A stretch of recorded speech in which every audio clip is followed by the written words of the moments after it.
Hey, what's up, yo? It's Noka2 coming at you with another comic haul.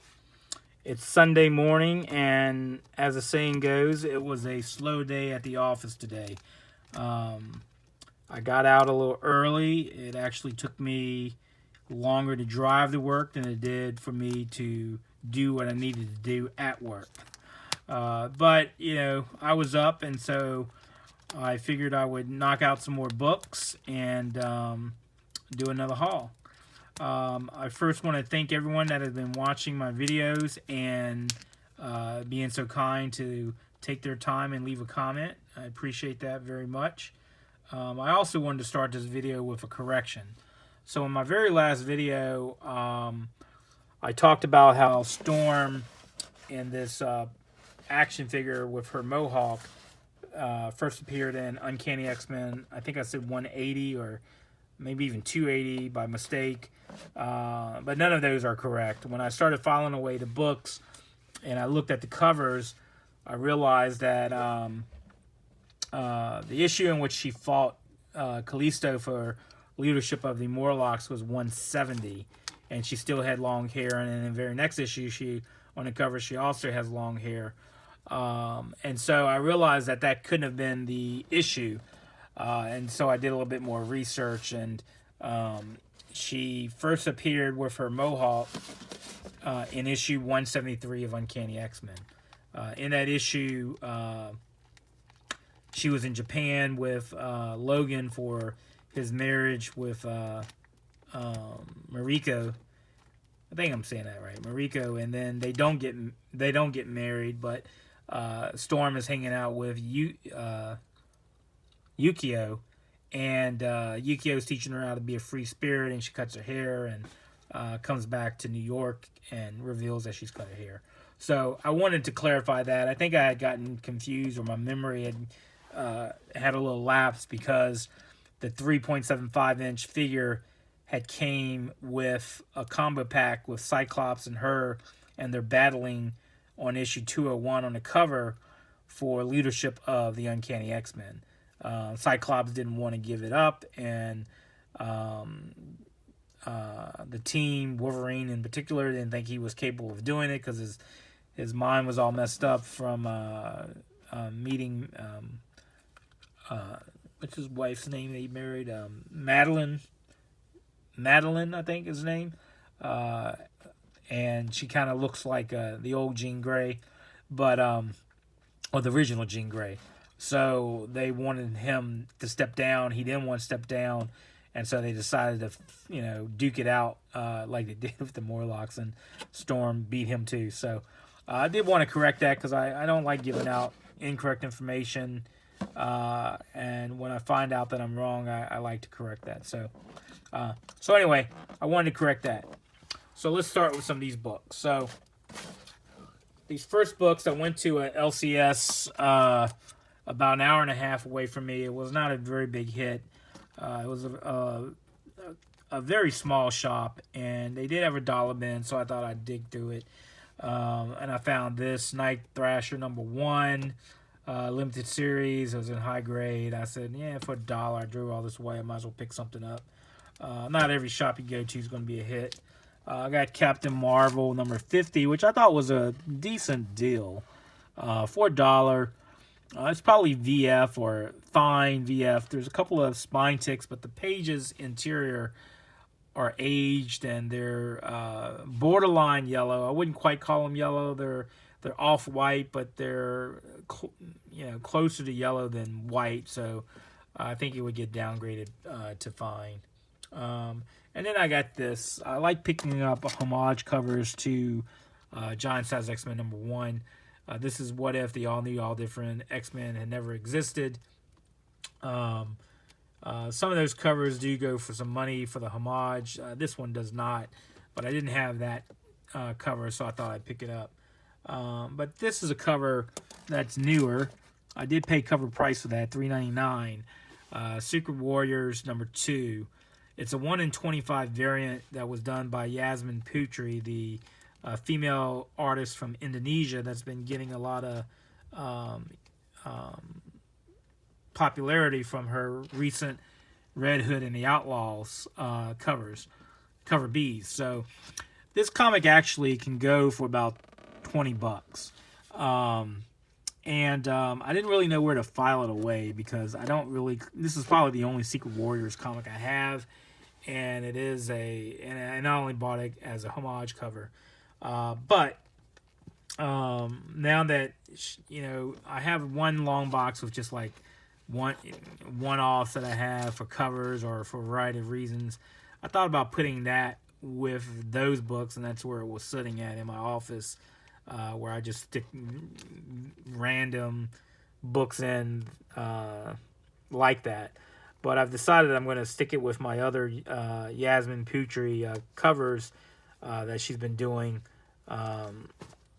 So these are books that I purchased when they got published or released. Red Hood and Outlaws variant cover B, number 26. I do have number 25 somewhere. I don't know where it's at. It's in the office somewhere. And then number 27. So I do buy quite a bit of comics just for the cover. And actually, I don't read a lot of comics unless they're online because I just bag them and board them. But because DC doesn't really have a lot of comics online, I did read that, and it's not bad. I am reading those as they get produced, so I can bag them and board them, and they're sitting in my office. So I do buy some comics just solely for the cover. Another comic that I bought just for the cover is Deadpool number 5. This was cover A, and when it first came out, I went to an LCS, and they had like 5 of these. And I bought the one, and I was like, I don't really collect Deadpool. Excuse me. But I thought it was an interesting cover. And so I bought that comic, and the shop owner wasn't there. His wife was there. And she doesn't really know anything about comics. So I bought that, and nothing was really mentioned about it.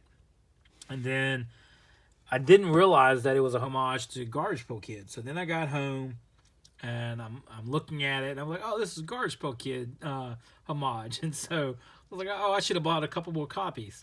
So it was literally maybe a few hours until I realized that, and went back to the store, and now the owner was there, and they were all gone. He goes, oh, yeah, we just sold those out, and the Garbage Pail homage. I was like, yeah, I didn't realize that. When I bought it, I would have bought more. And so I started looking for it on that same day, and I started traveling, actually. I went an hour away, and I couldn't find it. It was sold out online, and so I didn't think I'd get another copy.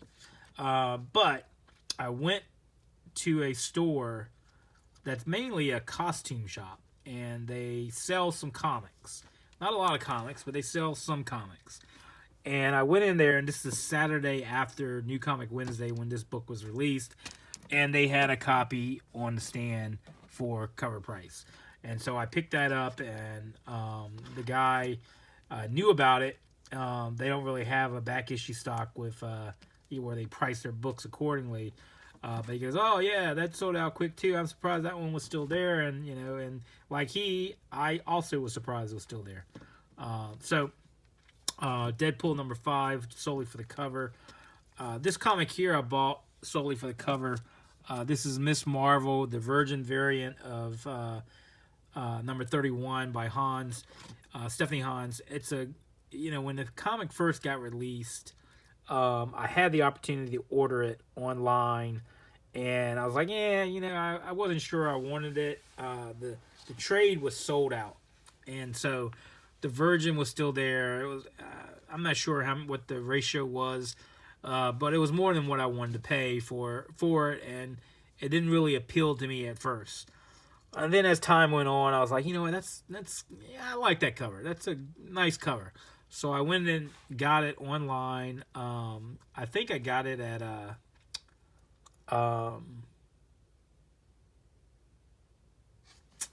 what's that online realtor that does only variant covers?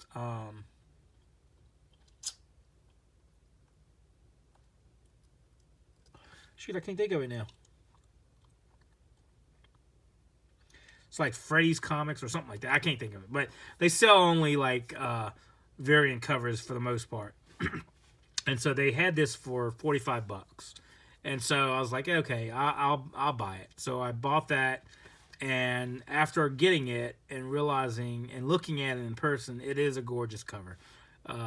Kamala Khan blowing a bubble. It really personifies her to the T.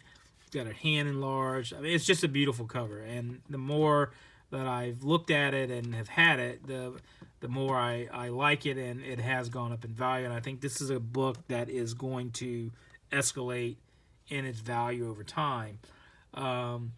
Later, I was able to find the trade copy of the variant on a online realtor on eBay at a store for $10, and so I picked that up too. Now, some of these retailers online, they combine shipping, and so then I will pick up other books, because they combine shipping. And this is another cover variant, B of Suicide Squad 16 that I got. The same retailer actually had this book for $15, $14.99. And when it first came out, I was not able to pick it up off the stand. And it sold out immediately. And right away, people were trying to flip it for $10, $15. And I'm like, I'm not paying that much for that book. And so I just said, I like it, but I don't like it enough to pay $15 for it. So I just let it go. The same retailer that had this for, like I said, $14.99. Then it dropped to $9.99. And then when I eventually picked it up with that, it was $3.99. So I'm glad I waited. It's a nice cover to have. I wouldn't have paid more than $1 of a cover price. I have a pull service from an online retailer simply because there's no local LCS that carries all the titles. And I had this dilemma when The Witching Hour #1 came out. And when the variant cover came out, I pre-ordered that book. They had a limit of... They didn't even have a limit on the cover. But I did order 2 of those books. And my books are shipped out monthly. So when it finally came to me, I was happy that I was going to be getting 2 of the variant covers. But I ended up getting cover A. And I was positive because once it came out and it sold out immediately, I went back and looked at my order history and I ordered the correct book. But when I got it, I got cover A, and my receipt says I ordered cover A, but I have no way to prove that I actually had ordered cover B unless I made a big stink, and maybe they could look back up and see that I had ordered it originally.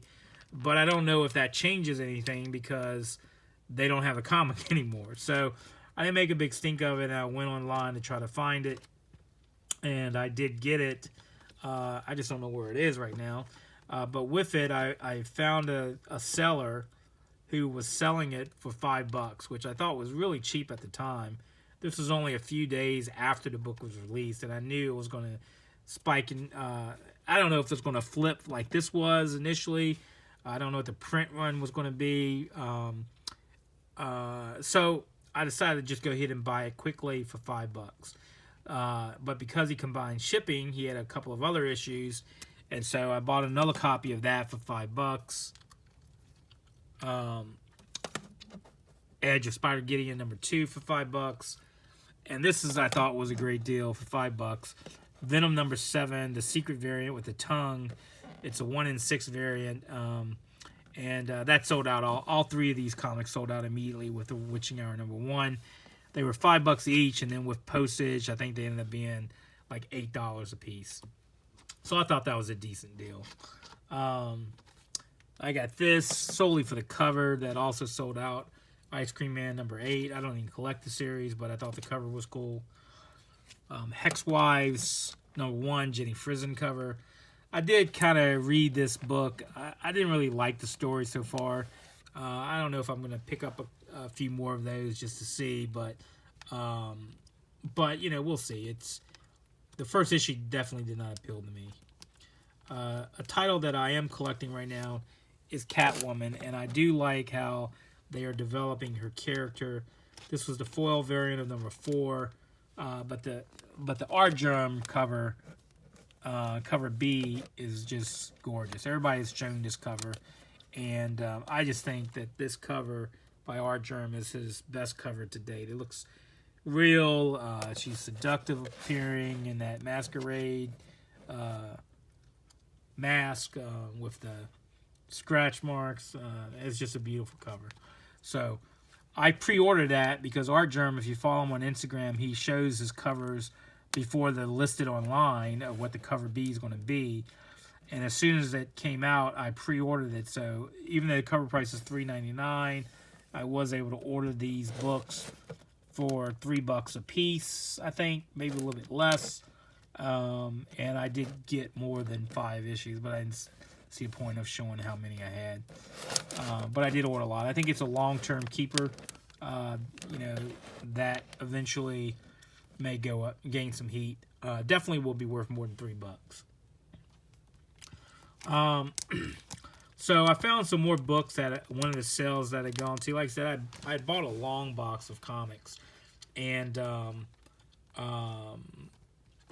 I've showed some of these books that I had gotten, but they weren't all in the same place and so I just finished bagging these. I've showed these already, not these same books, but about the Avengers, how I try to find, if I see VF Plus or VF copies of early Avengers, I pick them up. This is Avengers 143, probably a VF or Fine Plus 148. A couple copies of that. And these were all $1. These were all $1 each. 151. This was in pretty good condition. Got another copy of 152. This copy was in VF Plus, Avengers 153. Another copy of 155. 156.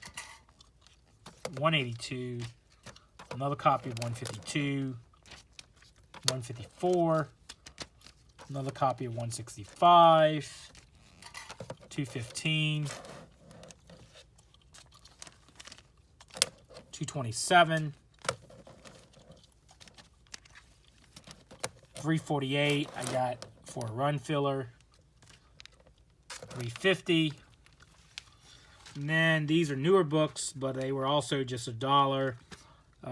New Avengers number 11, first appearance of Ronan, and then number 27, the first appearance of Clint Barton as Ronan, who is rumored to be, he's going to be Ronan in the Avengers movie. But I could see that easily being a new MCU character that they do a movie about. So I thought those were good finds for $1.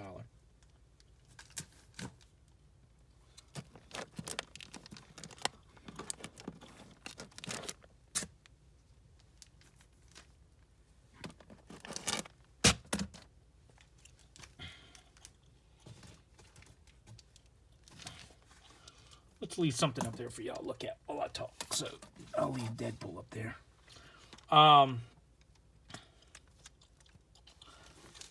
More from that sale. This comic was shown by, I can't remember if it was Strange Blade that did a comment about Prophet #1 by McFarlane, who didn't do a lot of covers for Awesome Studios. I found that and really only picked it up for the cover and didn't really even pay attention that it was something significant. But apparently it goes for a few bucks, $8 to $10. Got this for $1 because it was in pretty high grade. Fantastic Four 204. Got this for nostalgia purposes. Buffy the Vampire Slayer and Angel #1. Got some more Spider-Man. Amazing Spider-Man #7. 286. This was in pretty high grade for Amazing Spider-Man 191 again, and these were at that warehouse sale that I talked about, unbagged, unboarded, and they were still in pretty good shape. This is $2.62, $1. I didn't have this series, but I think I'm going to try to complete it. Jeff Loeb and Tim Sale did a number of comics together, limited series. They did Long Halloween. What else did they do? I think some Catwoman series, and they did a couple of the Batman series. But I did not have this one, Spider-Man Blue. And so I thought I'd try to pick up this series. I don't even know how many issues it went for, but number 1, they were all in high grade. Number 3 and number 4. I'm going to have to look it up and see how many issues it went for. But they were $1 each. I got this. This was in pretty high grade for this era of a comic. 96. This is probably a near mint copy of Iron Man 96. It's in really good shape. I got this because I thought this was a great cover. I mean, when I was growing up, this is Punisher hip-hop homage cover to this CD right here, baby. Jason Todd Smith, right? LL Cool J. So the Punisher number 1. I don't know if the cover goes for much, but I knew I had this CD, and I love that CD. Some great titles, Around the Way Girl, obviously Mr. Goodbar, and the one that made him famous for this CD was Mama Said Knock You Out. But that, I thought that was a great cover, and I had that CD. So, and then the last book that I got I also had this Avengers. I forgot to show that one for $1. The last book that I'm going to show from that particular sale is this one, Marvel 2-in-1, number 24, with Black Goliath. Back during the time when these comics were published, there were not a lot of black superheroes, and I remember this kid up the street that collected comics. There were only a few of us that collected comics on my street, and on my original street where I mentioned in the first video. And he was a black dude, and it never really occurred to me at the time that there weren't a lot of black superheroes. But every time he found the new black superhero, he was coming down to tell me about it and show me and introduce me to the character, whether it was Black Lightning. I already knew about Black Panther, but I hadn't known about Black Goliath, and he told me about it, and it brings back childhood memories of talking to my friend, and so I thought I'd pick that up. It was in, VF Plus condition, so I thought it was a nice find. I did want to show, I pulled this out of my closet to show this. This was the spoiler action figure that I was talking about. I thought it was a pretty good rendition of it. I thought I'd pull that out because I was going to show this figure, Black Manta, that's going to be in the version that's going to be in the new Aquaman movie that, like I said, I hope is a really good movie. I'm looking forward to that movie. But the reason why I thought I'd show it is because I went to that local toy shop that sells comics too. People come in and bring collections. And he had a couple of books there that I thought were a decent deal. And he had a sale going on. He was going to give me 20% off the list price, the sticker price. And so I found a couple of books. I found Hulk 212, first appearance of Constrictor. This had a list price of $5, $4.99, so 20% off, so $1. That I thought for $4, that's not a bad price, and it was in high grade. I said it was a near mint minus because the pages were off white, but otherwise it's a pretty crisp copy. And then again, I try to support local, and so I decided to buy this book here. I did not have this book already. It was Aquaman number 42. Great classic cover by Cardi. It is the second appearance of the Black Manta, but I thought for the grade that it was in, the condition that it was in, you know, the spine is fairly tight. There's a couple of spine ticks. Corners are pretty crisp, right? And the color was still well preserved. I ended up paying. He had it listed for $80, $79.99, and with a 20% discount, what's that? $16 off, so $64. So I thought that wasn't a bad deal for the comic, and so I picked it up, and I thought I would show that with the Black Manta action figure. And these just came out, the Aquaman line. There's a couple. They build a figure. This one builds this Trench Warrior. It's got Mera and Ocean Master and Aquaman. I haven't decided if I'm going to buy all these yet or not. I have a Ocean Master in the Icon line that's pretty cool. I did like the Black Manta one because it's pretty high tech looking. I have several Black Mantas, but I thought this was a unique version, so I picked that up. So with that, I'm going to end that video. I hope you enjoyed it, and hope everybody enjoys a nice, quiet Sunday afternoon. Thanks for watching. Peace.